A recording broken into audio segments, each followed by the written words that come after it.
BMP TV Professional Update.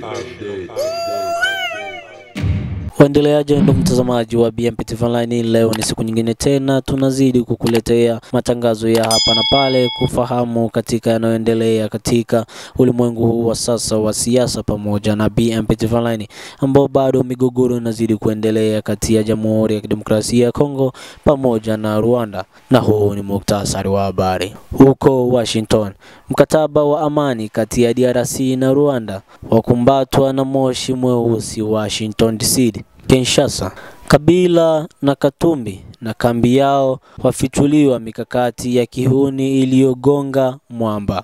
Ndugu mtazamaji wa BMP TV Online, kuwa nasi katika mambo ambayo yanazidi kuendelea ili kufahamu kwa ujumla yale ambayo tunazidi kukupasha ndugu yetu. Tunawaletea taarifa muhimu inayowahusu viongozi wa zamani wa kisiasa Joseph Kabila na Moise Katumbi, ambao mikakati yao ya nyuma ya pazia imegunduliwa rasmi. Juhudi za kuhujumu Jamhuri ya Kidemokrasia ya Kongo mbele ya jumuiya ya kitaifa. Habari kamili.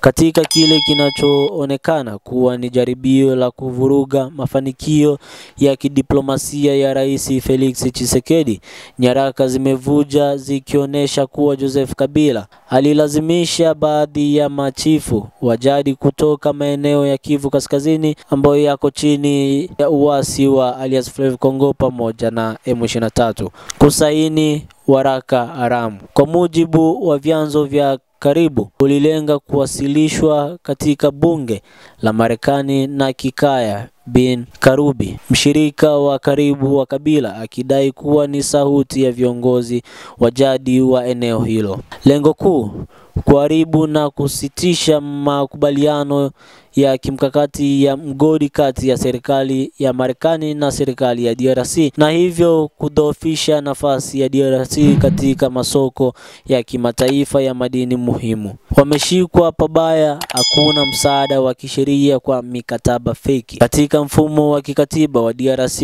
mkuu wa jadi hana mamlaka yoyote ya kuingia mikataba ya ardhi au madini kwa niaba ya taifa.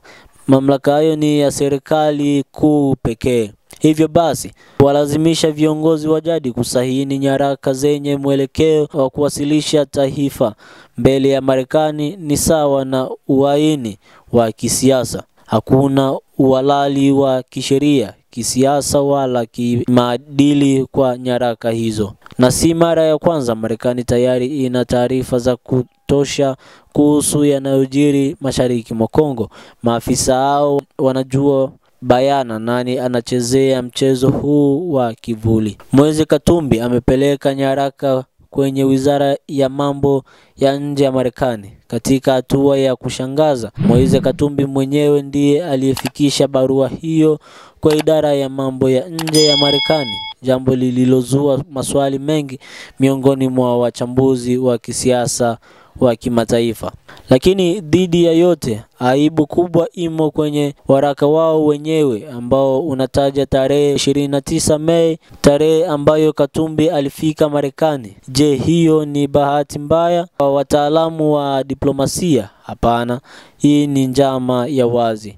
Hata hivyo, waraka huo unaonesha wazi kuwa nia yao si amani bali kuendeleza vita kwa njia ya propaganda hata baada ya mchakato wa amani kusainiwa. Hoja ya kufichua wenyewe wana paniki wamefeli. Kile kinachoonekana kama maneno ya mwisho ya kambi ya wanasiasa waliokataliwa ni ushahidi kuwa wanazidiwa na kasi ya serikali ya Tshisekedi.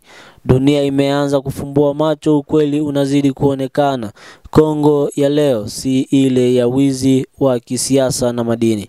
Kongo haiuzwi tena kwenye masoko ya nyuma ya pazia. Taifa linaongozwa na serikali halali yenye dira, yenye kushirikiana na jamii ya kimataifa kwa uwazi. Taifa linaamka, wananchi wako macho. Kwa ujumbe huu, wananchi wa Kongo wanaelezwa wazi kuwa Kongo si mali ya mtu binafsi. Mikataba ya nyuma ya pazia haina nafasi. Serikali halali ndiyo sauti ya taifa.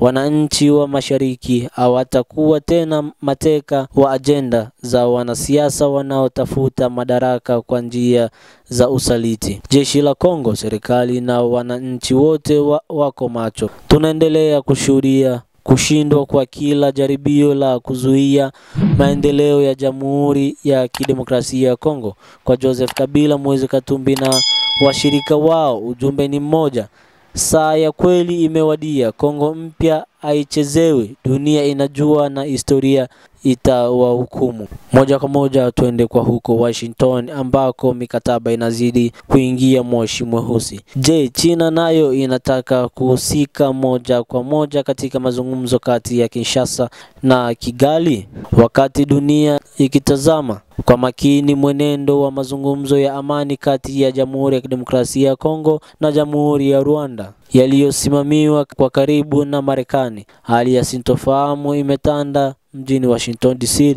kufuatia kutotimia kwa kile kilichotarajiwa kuwa tukio la kihistoria la kutiwa sahini kwa mkataba wa amani katika ikulu ya Marekani, White House, siku ya Jumapili tarehe 15 Juni 2025. Kigali yadhibitisha hakutakuwa na mkataba wowote leo. Katika ujumbe uliochapishwa rasmi kwenye mitandao ya kijamii, waziri wa mambo ya nje wa Rwanda, Bwana Olivier John Peter Nduhungire, amedhibitisha kuwa hakuna mkataba wa amani utakao sainiwa siku ya Jumapili tarehe 15 Juni 2025 huko Washington. Ni kweli kwamba katikati ya mwezi Juni ulikuwa ndio muda uliopangwa awali kwa ajili ya kutiwa saini kwa mkataba huu katika White House, lakini ukweli wa hali halisi ya mazungumzo umelazimisha ratiba hiyo kubadilika. Mazungumzo yabakia katika ngazi ya wataalamu. Kwa mujibu wa taarifa kutoka serikali ya Rwanda, mazungumzo bado yako katika hatua ya kiufundi yakihusisha maafisa wa ngazi ya kitaalamu kutoka pande zote tatu, Marekani, Kongo na Rwanda. Lengo kuu ni kuandaa mkataba wa amani wenye muktadha halisi unaotekeleza na wenye faida kwa pande zote mbili. Mara tu nyaraka hiyo itakapokamilishwa, itawasilishwa kwa waziri wa mambo ya nje wa Rwanda na DRC kabla ya kusainiwa rasmi na marais wa mataifa hayo, Paul Kagame na Felix Tshisekedi. Mawasiliano kwa barua pepe yamefikia hatua mpya. Ripoti kutoka duru za kidiplomasia mjini Washington zinaonyesha kuwa baada ya mawasiliano ya awali kupitia barua pepe baina ya maafisa wa Marekani, Rwanda na Kongo, mazungumzo ya moja kwa moja sasa yameanza rasmi Washington, yakilenga kuondoa tofauti zilizobaki na kufanikisha mwafaka wa pamoja. China yaanza kusogea. Je, inataka kuhusika rasmi katika kile kinachotafsiriwa kama nia ya kujiweka karibu na mchakato wa amani katika maziwa makuu? Waziri wa mambo ya nje wa China, Wang Yi, amekutana kwa nyakati tofauti na Olivier Nduhungire, waziri wa mambo ya nje wa Rwanda, pamoja na Therese Wanye, waziri wa mambo ya nje wa Jamhuri ya Kidemokrasia ya Kongo.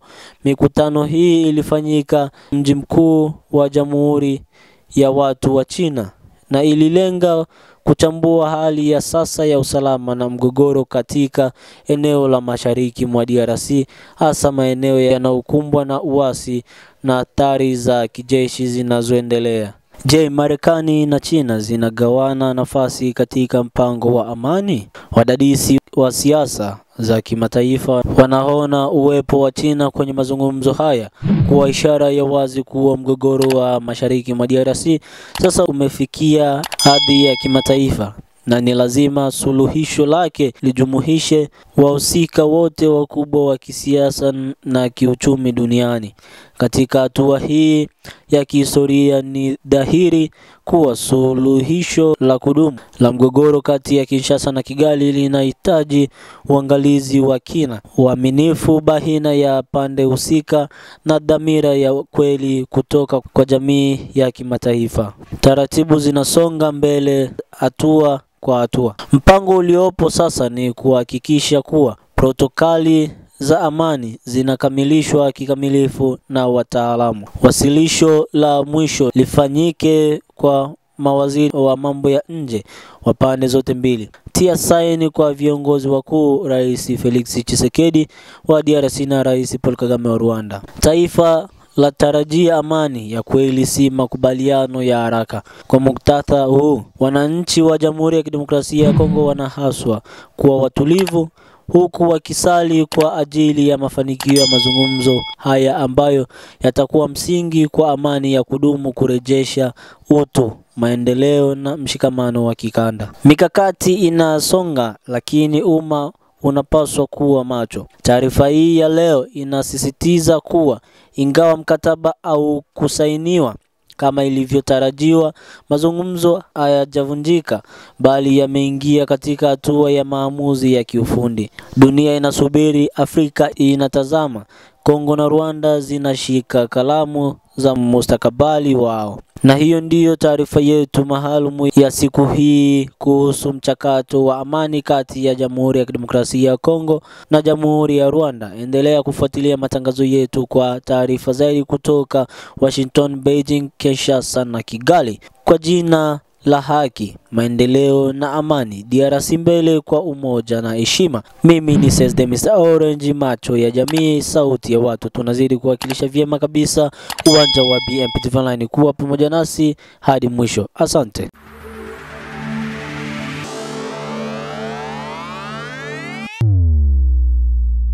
BMP TV Professional Update.